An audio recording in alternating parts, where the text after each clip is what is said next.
Yo gadgeters, udah sebulan gue pakai, saatnya bikin full review handphone terbaru dari lini smartphone kesukaan gue, Google Pixel 7 Pro dan Google Pixel 7. Di depan gue mau langsung kasih tahu aja, walaupun gue bakalan pakai Pixel 7 Pro ini sebagai salah satu dari 2 daily driver gue nggak bisa merekomendasikan Pixel 7 series ini dengan mudah ke mayoritas dari kalian, bahkan yang Pixel fans sekalipun. Kenapa? Nonton videonya sampai habis. Oh ya, buat yang nyari spek lengkap, gue kasih linknya aja di bawah. Review dari K2G akan selalu menitik beratkan pada end result, real user experience, bukan pada spek atas kertas yang seringkali tidak sesuai hasil. Oh ya, special thanks untuk Om Haryoko untuk Pixel 7-nya nih. Yang ini, link lapaknya udah gue taruh di deskripsi ya guys, ceki-ceki aja. Kita mulai dari desain. Selera sih ya, tapi gue suka desain Pixel 7 Pro maupun Pixel 7. Ada yang lebih suka model visor di Pixel 6 yang nggak keganggu dengan metal frame. Buat gue yang kayak begini malah lebih berkarakter lagi. Yang gue suka juga di sini adalah antara visor kamera dan frame metal smartphone-nya tuh kayak nyatu gitu ya, nggak kayak di Pixel 6 yang kelihatan kurang rapi dengan sambungan-sambungan. Untuk warna, gue nggak nyesel sama sekali. Nunggu yang warna hazel di Pixel 7 Pro. Ini bener-bener keren, elegan, dan beda banget pokoknya. Warna lemongrass di Pixel 7 juga masuk ke warna rekomendasi gue. Fun, tapi kalem. Balik ke depan, layar Pixel 7 Pro curve tapi nggak terlalu matah gitu sudutnya. So, gangguan dari refleksi cahaya ketika nonton atau accidental touch cukup minim. Walaupun begitu, efek premium feel-nya dari curve display ini ya masih dapat kok. Pixel 7 sih flat normal aja. Well, sebetulnya ya, ngomongin desain, overall gue lebih suka Pixel 7 daripada Pixel 7 Pro karena beberapa hal. Pertama, frame sekeliling body serta visornya punya finishing matte yang lebih elegan dari finishing serba glossy di Pixel 7 Pro. Kedua, size-nya. Pixel 7 itu menurut gue sweet spot banget loh buat orang yang nggak suka handphone gede, tapi juga nggak suka handphonenya terlalu compact. Ini bener-bener kayak di tengah-tengah Zenfone 9 yang compact sama handphone-handphone lain yang akhir-akhir ini banyak memilih bentang layar sekitar 6,7 inch. Penggunaan satu tangan tuh masih enak banget. Oh ya, dimensi overall Pixel 7 dibanding 7 Pro pun lebih signifikan ya bedanya daripada Pixel 6 versus 6 Pro. Ketiga, layarnya yang flat tadi. Paling yang kurang oke adalah bezel bawah di Pixel 7 yang nggak sebalance Pixel 7 Pro. Hal-hal lain soal desain, keduanya udah punya sertifikasi IP68 water and dust resistant. No headphone jack, single SIM card tray, no SD card dengan support eSIM, terus juga punya stereo speaker yang suaranya lebih mengutamakan clarity dan volume dibandingkan punch pada frekuensi rendah. Next, gue mau ngomongin chipset and performance dulu, karena ini banyak sekali pengaruhnya ke berbagai hal.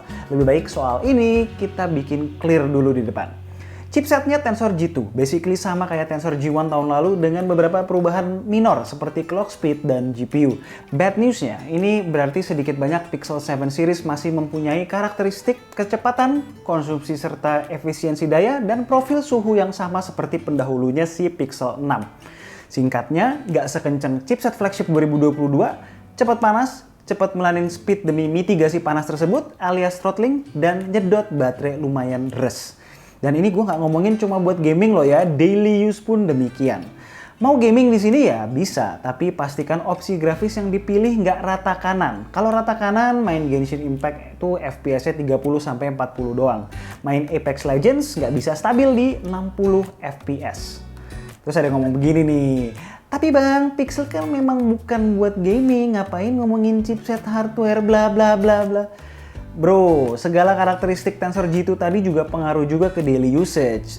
Sekedar browsing dan sosmedan menggunakan Wi-Fi di ruangan non-AC, suhu bisa naik ke 39 derajat cepet banget. Kalau dibandingin sama 8 Plus Gen 1 di 12S Ultra misalnya, itu bisa beda 2 derajat, which itu adalah lumayan signifikan artinya. Temuan gue soal panas ini nggak cuma sumbangsih Tensor G2 doang, namun juga gara-gara modem baru yang digunakan, yaitu Samsung Exynos 5300.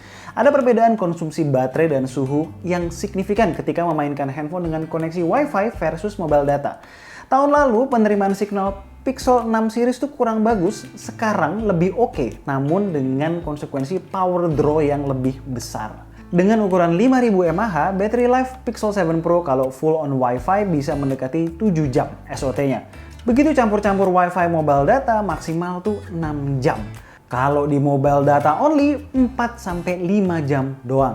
Di Pixel 7 biasa, baterai 4350 mAh-nya dipakai campur-campur WiFi mobile data, rata-rata dapat SOT cuma 5 jaman.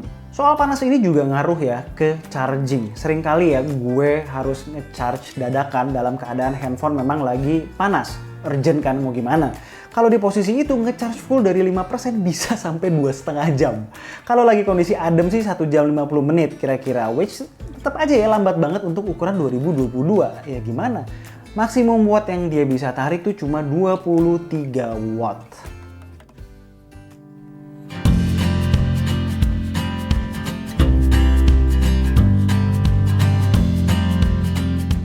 Sekarang kita masuk ke layar. No complaint sama sekali dari gue untuk keduanya. Walaupun yang Pro lebih canggih dengan layar AMOLED LTPO QHD+ 120Hz, AMOLED Full HD+ 90Hz di Pixel 7 biasa juga bagus-bagus aja. Dua-duanya tipikal layar AMOLED yang nggak lagi mengalami perubahan warna ketika di low brightness. Touch response ketika gaming pun top banget.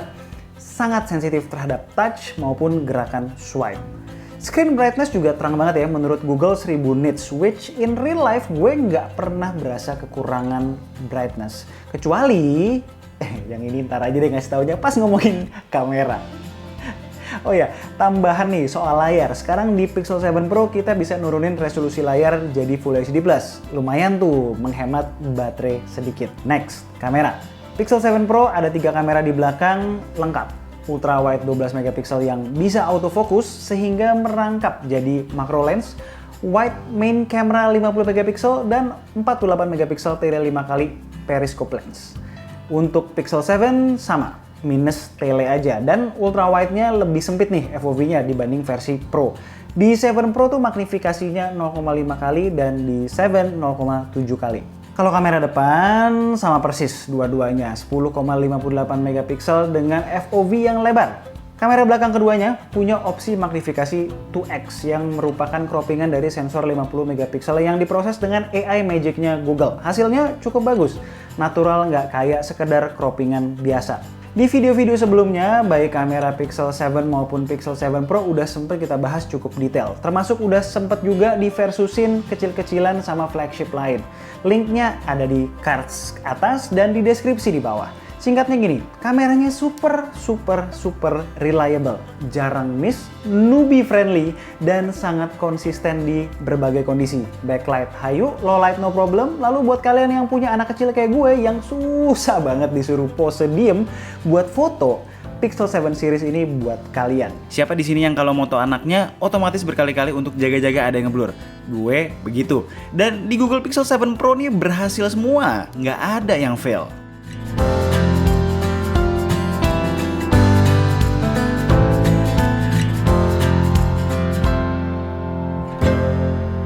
Kekuatan utamanya ada di betapa naturalnya skin tone ketika moto manusia berkat fitur real tone yang selalu aktif. Pemilihan white balance default yang netral cenderung cool pun sesuai banget sama selera gue.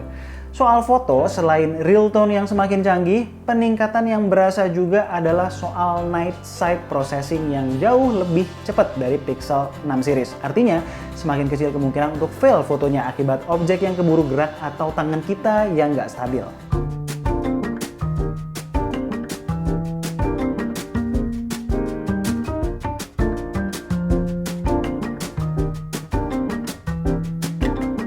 Untuk video, sok atuh nonton video review Redmi Note 12 Pro Explorer yang sepenuhnya gue shoot pakai Pixel 7 Pro. Terus bandingin dengan review Redmi Pad yang di-shoot oleh Satish menggunakan iPhone 14 Pro Max. Di luar ngomongin teknis, gue sebenarnya prefer hasil Pixel 7 Pro yang memberikan warna dan look yang udah mateng, nggak perlu di color grading lagi. iPhone sih ya bagus banget ya, cuma looknya tuh natural banget, sehingga kalau mau dijadiin konten yang proper, gue prefer lewat extra step finishing lagi biar pop out dikit warnanya. Ada beberapa hal baru soal videografi yang turut menemani fitur-fitur lawas nan berguna kayak stabilization mode dan lain. Nah sekarang ada yang namanya cinematic mode. Jadi ini video bokeh lah ininya ya. Cuman sayangnya memang masih mentok nih Full HD. Kualitasnya sendiri udah cukup bagus ya untuk first gen. Terus ada yang namanya speech enhancement. Jadi intinya nge-clean up, ngebersihin ambient sound yang berisik. Dan terakhir, Pixel 7 Pro ini juga bisa pindah-pindah semua lensa di belakang ketika recording 4K 60 fps. Nice. Masih berasa sih perpindahannya, tapi tetap ya ini bukan hal yang umum ditemukan bahkan di flagship masa kini sekalipun. Nah ini, kita masuk ke problem utama soal kameranya. Potensi experience yang tidak menyenangkan banget akibat panas. Yes, nyambung lagi nih ke chipset. Pas shoot Redmi Note 12 Explorer kemarin, itu gue harus berkali-kali matiin layar ketika handphonenya kepanasan dan kameranya kena disable. Problem ini nggak cuma kalau nge-record video doang loh ya, moto-moto juga sama. Begitu kepanasan, viewfinder langsung kelihatan patah-patah dan nah ini lanjutan soal layar tadi nih, ngeredup viewfindernya sampai pada tahap kesulitan framing di viewfinder. Wait, bentar dulu, gue ganggu keseruan kalian bersama Alessa. Mumpung bahas kamera nih guys, kalau Google Pixel kan selalu terkenal akan jepretan kameranya yang gokil. Gue jadi keinget sama satu produk yang nggak kalah gokil untuk urusan kuota internet. Yes, Live On. Bayangin aja ya, kuota gue tiap bulan malah nambah terus karena di roll over tiap bulan nggak ada tuh istilah kuota hangus. Kerennya bisa up to 1000 giga, mantep kan? Makanya, Live On jadi operator yang selalu jadi andalan gue untuk internetan dimanapun dan kapanpun. Nggak ribet terms and conditionnya. Sama halnya dengan proses beli sampai dengan aktivasinya yang nggak pakai ribet. Online semua bos. Sambil tidur juga bisa. Jangan lupa, pakai kode yang tertera di layar. By the way, gue ada info menarik nih. Buat yang mau ganti HP, tuker tambah HP kalian yang sekarang atau jual aja HP bekas kalian. Tapi pastiin transaksinya via Laku6 di Tokopedia aja dengan menggunakan fitur tukar tambah. Karena kita berkesempatan mendapatkan SIM card Live On dengan kuota utama sebesar 30 GB untuk 3 bulan dan bonus kuota up to 10 GB seumur hidup di saat kita top up kuotanya. Enggak cuman itu, ada cashback juga up to 1,5 juta rupiah. Transaksi jual beli HP tapi dapat bonus itu ini yang bermanfaat. Plus bisa kita lakukan dari mana saja dan kapan saja. Enggak pakai ribet. Tertarik? Linknya gue taruh di deskripsi. Next, kita mau ngomongin software and features. Nah inilah yang selalu jadi keunggulan handphone Pixel. Mengandalkan kemampuan AI yang industry leading, Pixel Phone selalu mampu memberikan added value di luar spek angka atas kertas. Masalahnya, nggak semua fitur yang ditampilkan Google ketika launching produk bisa kita pakai guys. Problem utamanya ada di bahasa. Dalam bahasa Inggris, fitur-fitur seperti Google Assistant Voice Typing yang benar-benar berguna untuk ngetik tanpa nyentuh handphone sedikit pun semakin akurat dan semakin responsif dibandingkan di Pixel 6. This is not regular voice typing that you can do on your Gboard with any Android device. It's called Google Assistant Voice Typing. It's faster, it can send a message just by saying send. Send. See?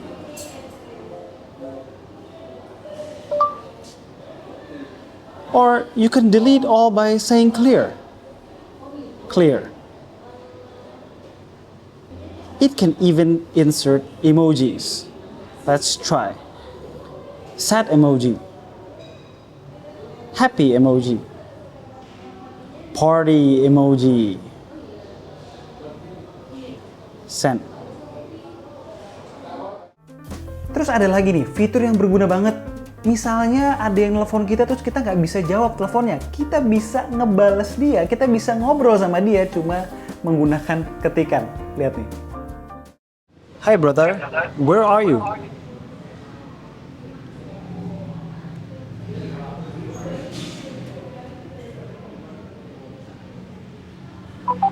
Just arrived home. Alright, can I come by like around 7?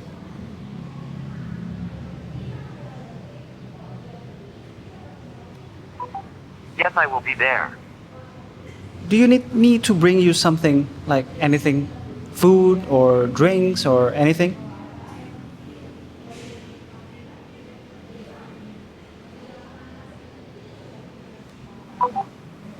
Those sound good. Alright, I'll see you later.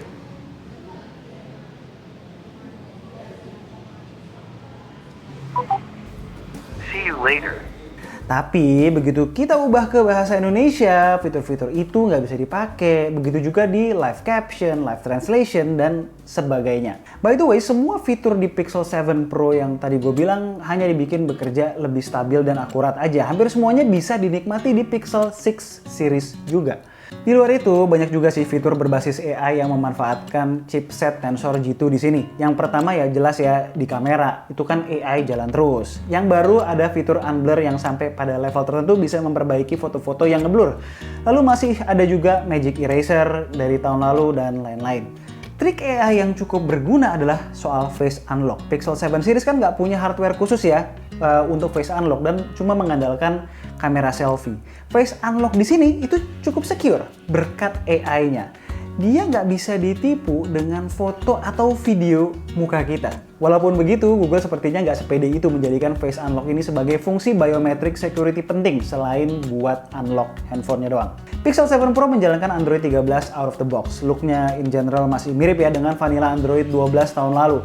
Simple, nggak neko-neko, dan yang terpenting datang dengan bugs yang jauh lebih sedikit dari Pixel 6 series tahun lalu. Untuk komitmen upgrade sendiri ya masih kalah ya sama Samsung. Cuma 3 kali Android update sampai Android 16, berarti di 2025. Sementara security update-nya sih sampai 5 tahun.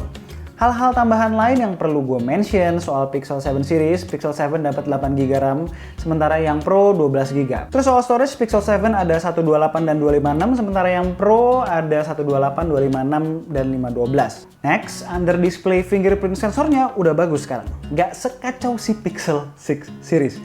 Dan keduanya punya haptic feedback yang halus layaknya handphone flagship. Alright, Google Pixel 7 Pro. Bakal dipakai daily driver nggak bang? Udah nih, barengan Fold 4. Rekomen nggak?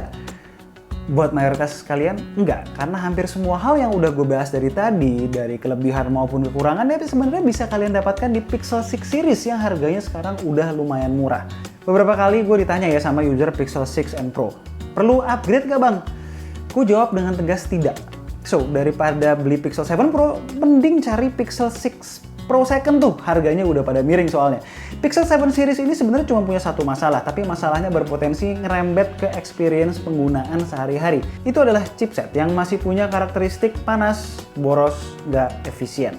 Google sepertinya menyadari ya hal ini, makanya di negara asalnya di mana flagship phones rata-rata udah di atas $1.000, Pixel 7 series ini masih di bawahnya. Lo bisa maklumi kekurangan itu? Ya, monggo dibeli. Bagus kok. Gue sebetulnya berharap ya dengan superioritas AI-nya Google, Pixel 7 series ini lebih mengerti kita sebagai penggunanya. Namun sayangnya, malah dia yang minta dimengerti soal yang satu itu. Sekian aja video dari gue kali ini. Gue Alessa and this is K2G. Tunggu racun-racun kami berikutnya. Ciao.